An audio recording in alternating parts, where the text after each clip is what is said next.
Very delighted to have Yvonne Grayson today as a guest. Yvonne is Director of Client Delivery at Forefront. Forefront is a boutique business and technology consulting company focusing on integrating ERP apps with cloud apps. Yvonne has tons of experience in project and program management role. She has worked in different industry, in financial services, in telecommunications, in consulting.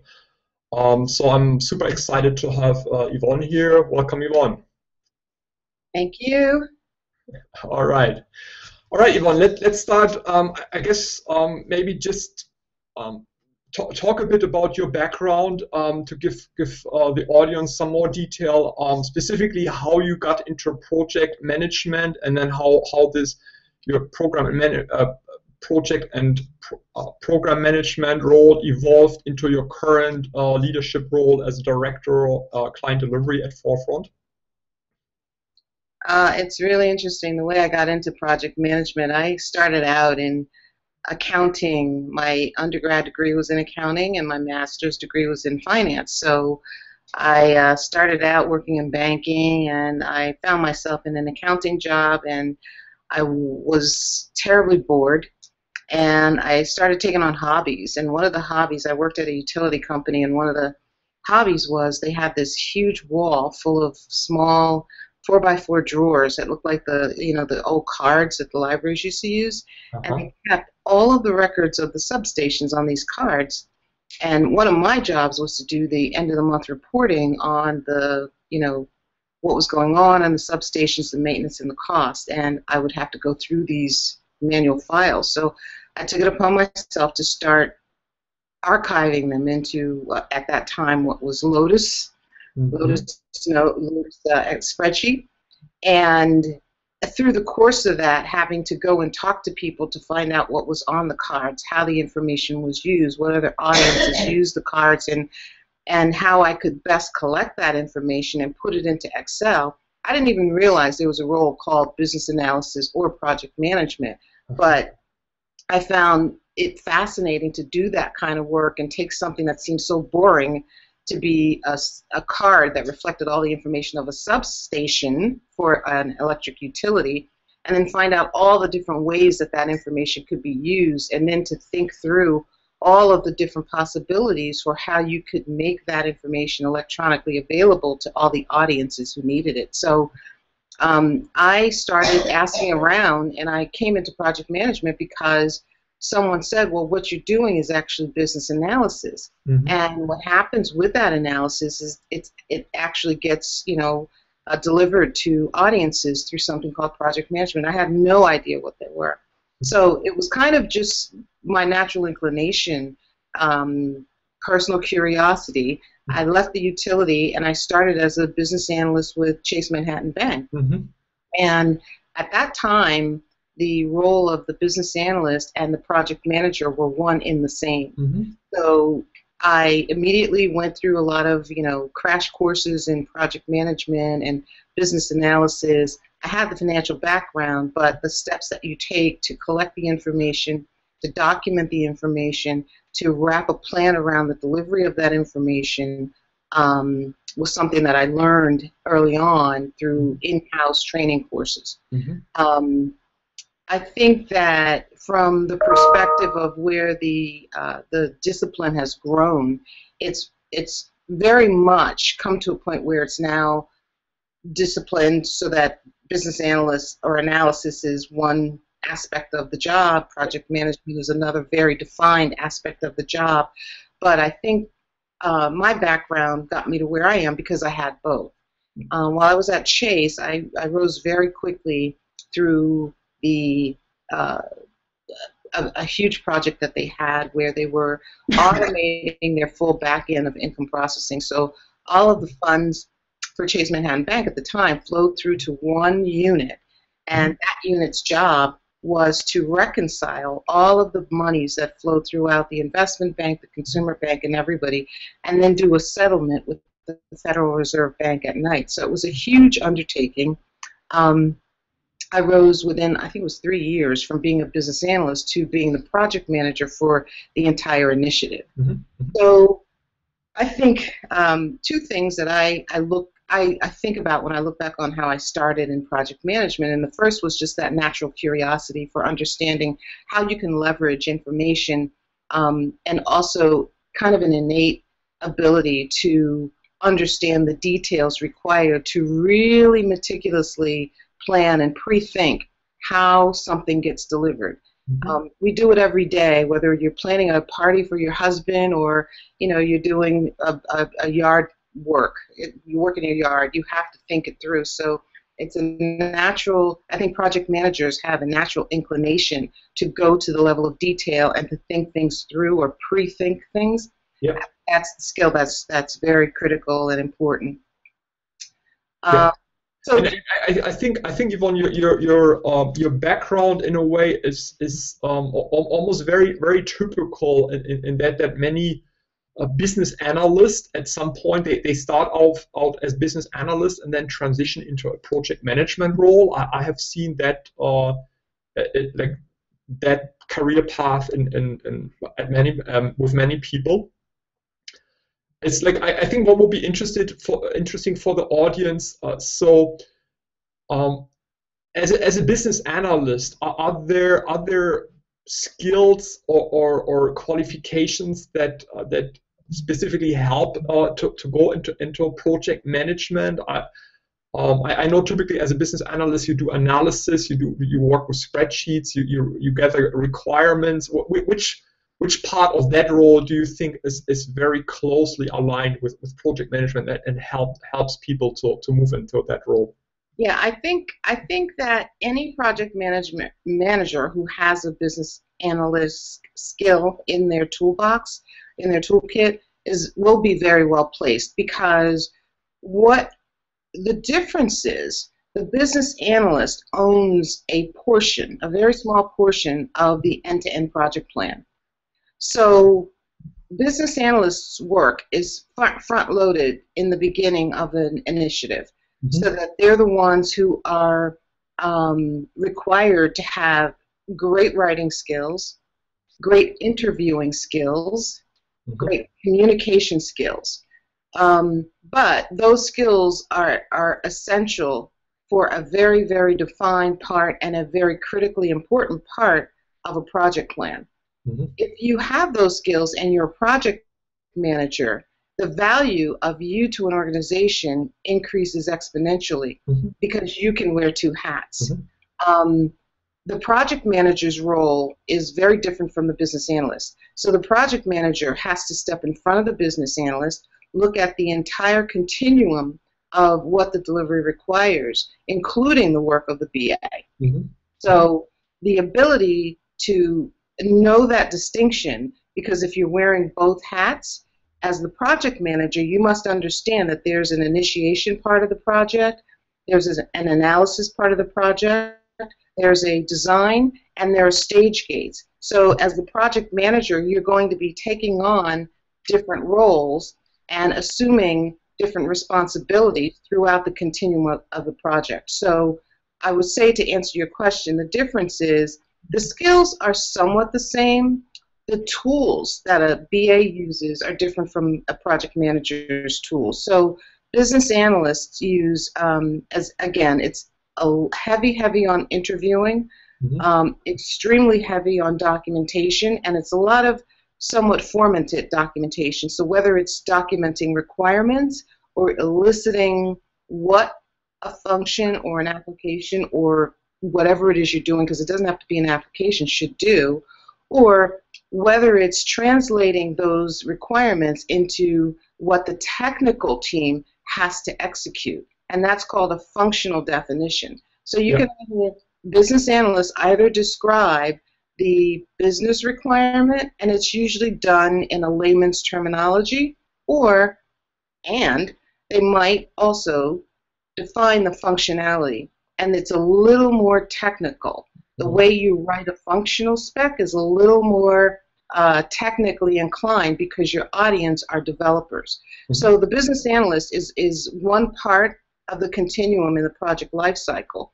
the project manager is taking the milestones from the business analyst to make sure that they're getting those things done on time, that quality is at the level it needs to be at, and all the things that we look at from a PMP or PMI perspective that determine high quality so that our deliverables can be successfully converted to the artifacts. Yvonne, I know that you have all these fantastic qualifications. You have an MBA. You're certified as a project management professional, as a Salesforce professional. Are these qualifications necessary to obtain a project management position? Or is it something you get along the way? How valuable are those? I think that the PMP certification is absolutely essential. I think the evolution of project management has put project managers in a position where, in many instances, what you're actually doing is managing a workforce that doesn't belong to you. And those workforces often belong to other people. The difference is those individuals are running what I call a business as usual or a day-to-day operation. They have, a supervisor, they have people who report to them. What a project manager does in many instances is step into that type of an environment, and they almost act as a manager of those same people, but for a different purpose. If you have the PMP, it's, I think, a lot easier to walk into an engagement or to, be pulled onto a project and to help a manager understand that this is not a BAU engagement. This is something very different. I'm certified as a professional who knows how to do this kind of work. So yeah, I think the PMP is extremely important. As far as an MBA or whatever the undergrad degrees are, I know now I'm seeing a lot of professionals who have technical degrees, and they're stepping in to become project managers. So I've got mixed emotions about that, because sometimes I think we have to stay as project managers aware of what our responsibility to a project or program is, and it is to manage the program. It's not to do the work. So I think if you have a technical background and then you move into project management, get your PMP, because you'll be very clear about, as a project manager, what your role is. I think a lot of project managers make the mistake of being they are very skilled in a technical discipline. They're pulled in as a project manager, and some BAU managers think that what that means is, oh, you can do both. You can manage the project and create all the code. And in some instances that's possible, but you need to know enough to be able to help your users understand when that is and cannot be the case. Okay. From the standpoint of what other types of degrees, this is only my personal experience, and I found that having had an undergrad background in accounting and a graduate degree in finance, I've just got an inclination for detail. So I find that extends, and I've seen it kind of as a trend in the people that I've hired, and I've worked with folks with background in very, very meticulously detailed disciplines tend, in my experience, to really key in very keenly on the important aspects of what it takes to deliver effective projects. That's interesting. So let's give, I know our viewers are interested in learning more about in industry-specific project management. And I know, Yvonne, you have a lot of experience in different industries. Can you talk about how your current industry or your current company, the consulting, is different from, let's say, working in financial services or in other industries? How is it different? Well, I mean, when I think industries, as a project manager, the first thing I would say is you need to decide if you want to be industry specific or if you want to be a pure project manager. Because when I started my career, I made a very, very, defined goal that I did not want to be associated or constricted to any specific industry. I believe that if project management is what we believe it should not be restricted to financial services or telecommunications or trucking or anything. Project management concepts transcend industry. They transcend company and segment. So having said that, yeah, I've done most of my work in financial services only because, again, that was my background, accounting and finance, but I've also done huge projects in the telecommunications field. And the amazing thing is, the basic tenets of project management are no different. The technology that you work with will be drastically and dramatically different. However, the concepts that you have to apply, the interviewing skills that you have to use, the artifacts that you have to produce are, for the most part, exactly the same. Yeah. So the difference, though, between doing in-house project management or being an employee of a company versus being a consultant,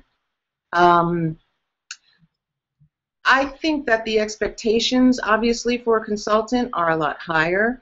I think people hire consultants because they believe that you'll walk in the door with a set of tools that will be able to be leveraged for their project and a set of skills.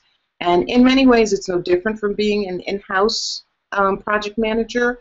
But I think that for young people coming up now, I'm seeing that the trend is far more that companies are looking for consultants. Many project managers are aligning themselves with consulting houses, either as an employee of a consulting firm. So it's the firm's responsibility to go out and find the engagements, and you are assigned to engagements, kind of like the Accenture model. They've got a long bench, and as they secure engagements, they look through their pool of talents and they assign consultants to those jobs. That's more and more what the model is. Right. So to give people, viewers, a better sense of like what your work is about, can you talk a bit about projects? What are typical projects that you're working on? Sure. Well, I can't talk obviously about the client, but it's a major bank, and there is so much work in the banking industry. It's like, well, I can't tear myself away from it. But the Sarbanes-Oxley and the Dodd-Frank, they're so heavily regulated. And after the financial meltdown, there are even more regulations that they have to adhere to. So many banks had risk systems in place, and those systems guarded against some of the things that we saw happen during the financial crisis. Unfortunately, after the crisis and with an onslaught of a whole slew of new regulations, those systems can no longer provide the level of reporting and the level of oversight that banks have to, have in place in order to satisfy the regulators. So the project I'm working on now is basically a lift and shift of an existing operating risk model firm-wide for one of the largest banks in the country. They have a risk application that was built in-house. It does not allow them the flexibility they need to do the reporting, to do internal assessments of risk, and to monitor risk on a real-time basis.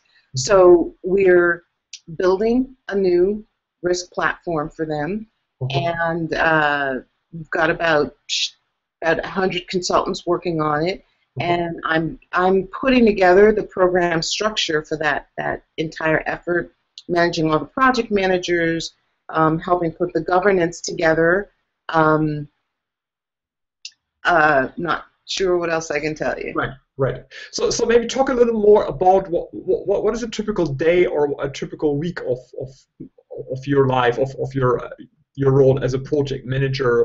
Do you are you typically a lot on the phone? Are you traveling a lot? What is just give people a sense what a typical maybe week or day or whatever looks like.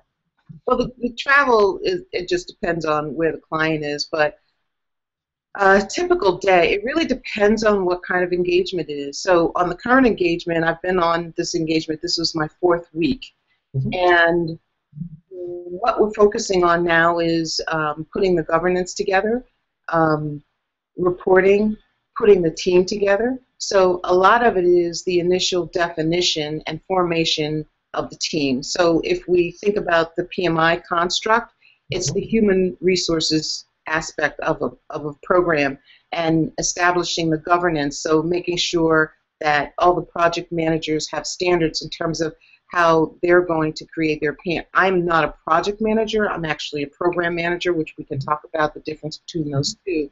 But all of the project managers are working with the teams to create project plans and coming up with the standards for what how those plans should be constructed and what they need to contain.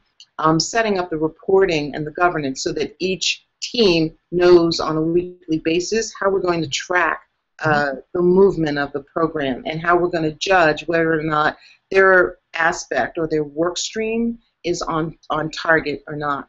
On a day-to-day basis, I spend a lot of time on the phone.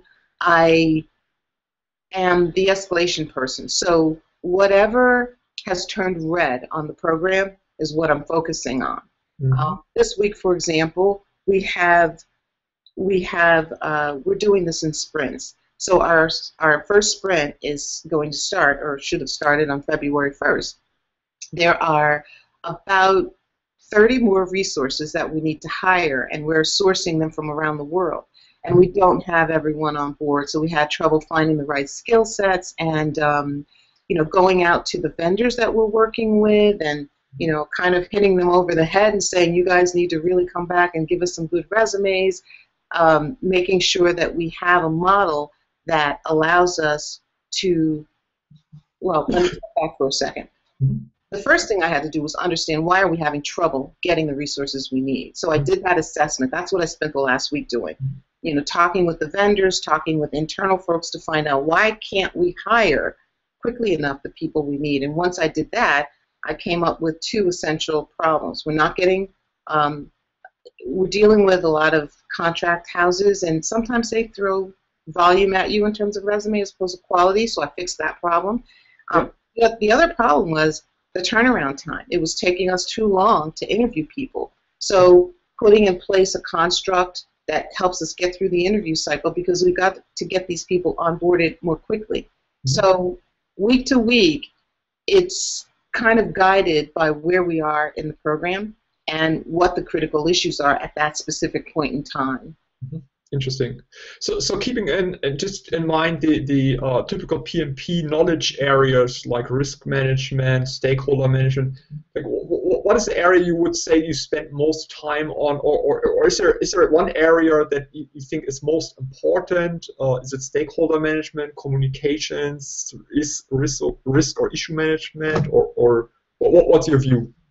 Yeah, I would sum all of them up into communications, because if you look at risk management, issue management, status and reporting or tracking or project planning, that all really bubbles up to communication. So it's very important to make sure that your stakeholders are aware of what's going on with the program. So by way of example, and I say communication because in the project I'm working on right now, like I said, this week, resources bubbled up as a critical, very critical issue that's probably may impact our ability to start our sprint on time. Well, the risk issues play into that. The project reporting plays into that. All those have to be in place and filtering up so that it's transparent. And that transparency has to be made available to the sponsors, because the last thing you want as a program manager or a project manager is to have things happening on your program and have it be a surprise to your stakeholders. So communicate throughout the program. Every project manager knowing what has to be communicated, be they risk, be they issues, be they change management, be they HR or resource issues, whatever they are, there has to be a plan for how you communicate and escalate those. So I would say communication is by far the most important aspect of running a program or an individual project. Yeah.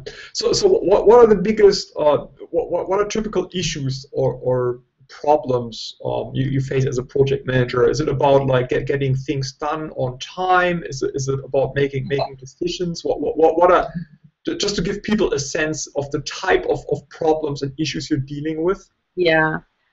I think that, and I've almost seen this absolutely without exception, a lot of very high-profile initiatives are born out of corporate necessity.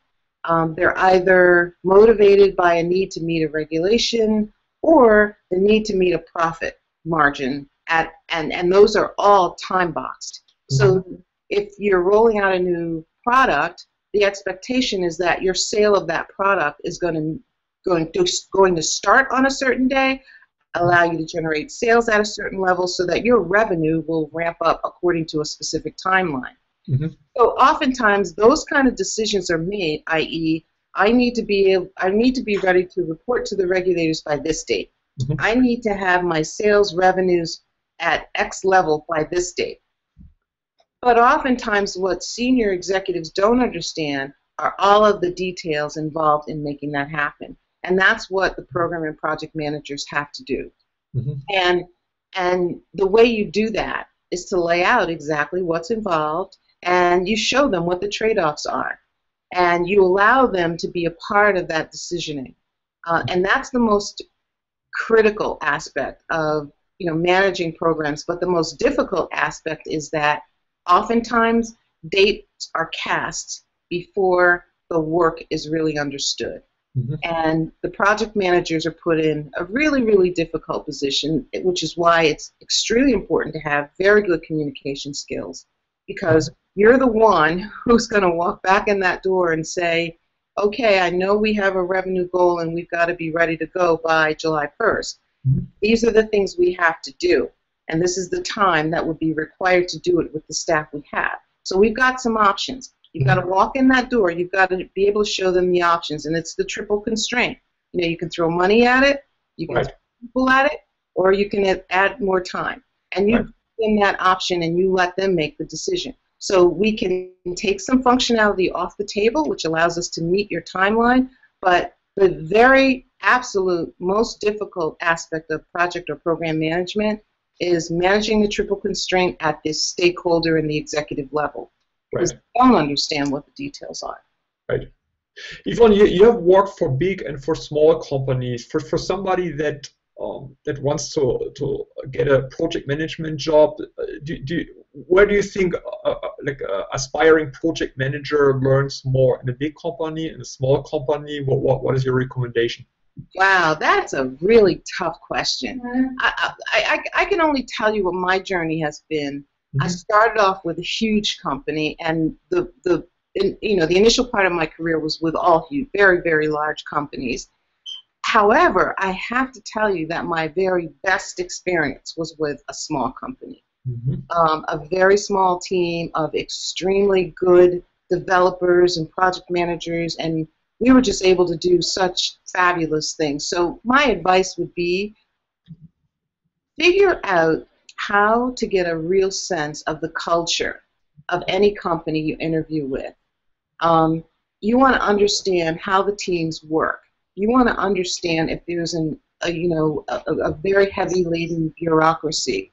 You want to understand, if I want to try doing this, am I going to have am I going to be allowed to do that, or is there a bureaucracy that kind of restricts me to only doing what I'm doing right now? Yeah. So for somebody that looks for a project management job, what do you recommend in terms of, maybe are there any events or networking, any associations that the person should join, any events, and what are your recommendations? The Project Management Institute has chapters in every state, and there are multiple chapters in most states, but I would strongly recommend joining the PMI and joining the local chapter. So there's a New York City chapter, there's a North Jersey chapter, there's all over. And they have meetings every month where project management professionals come together. They always have speakers who come from different disciplines. There are tons of videos and tutorials that you can dial into, sessions. It's a very, very helpful organization. I would also suggest they also have an online. I still use it. There are just so many. If you have a question, if you need a template, there's so many resources on the online PMI, and I'm not, pushing PMI, but that's the tool that I find myself using the most, and I've been certified now for almost 15 years, so that would be my recommendation. Excellent. All right, awesome. All right, that pretty much closes the interview. Any other advice or thoughts you want to share with our viewers? I think that this is absolutely the way to go. I do believe that project management is they say the hockey stick. It's one of those hockey stick careers. It's extremely sought after, and people who are good at it get a reputation. And if you choose to go the independent route, you'll be very, very, very busy. All right, that's fantastic. Glad to know that this is something you're encouraging people to do. All right. Thank you, Yvonne. This were like great insights, great advice. Thank you very much. You're welcome.